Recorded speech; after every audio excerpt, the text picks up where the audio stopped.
എല്ലാവർക്കും നമസ്കാരം.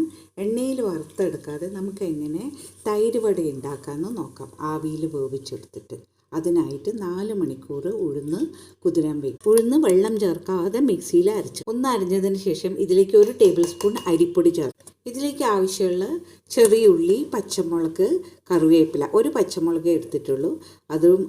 അതിലേക്ക് നമ്മൾ അരച്ച് വെച്ച ഉഴുന്ന് ചേർക്കുക. ഇതിലേക്ക് കുറച്ച് കായം പൊടിച്ചത് ചേർക്കുക.